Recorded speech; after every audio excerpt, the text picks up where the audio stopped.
CCTV kecepatan Toyota Rise mahasiswi sebelum tabrak IRT di Pekanbaru, Marisa ngaku tak sadar. Beredar video detik-detik mobil yang dikendarai mahasiswi tabrak IRT di Pekanbaru hingga tewas.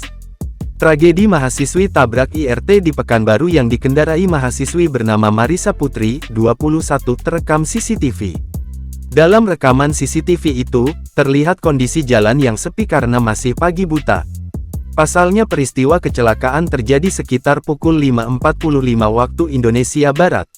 Dalam video terlihat dari sudut kiri jalan sebuah mobil berwarna biru yang melaju kencang.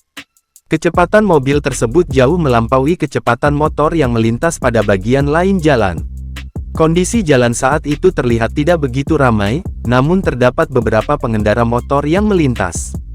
Terlihat korban mengendarai sepeda motor di jalan yang searah.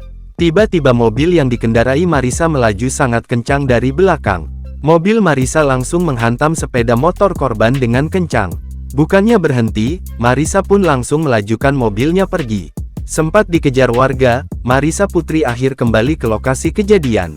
Dihadirkan saat konferensi pers Minggu tanggal 4 Agustus tahun 2024, Marisa Putri mengaku tidak sadar sudah menabrak korban. Saya memohon maaf sebesar-besarnya atas kesalahan yang saya buat. Saya dalam kondisi tidak sadar dan tidak sengaja menabrak korban, katanya. Mahasiswi kampus swasta itu mengaku sebelumnya mengkonsumsi alkoholnya dan ditawarkan narkoba oleh rekannya. Ia pun membantah kabur setelah menabrak korban Renti Marningsi di Jalan Tuanku Tambusai Pekanbaru.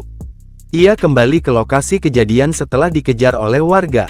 Saya tidak sadar sudah menabrak seseorang, saya dalam pengaruh alkohol, katanya.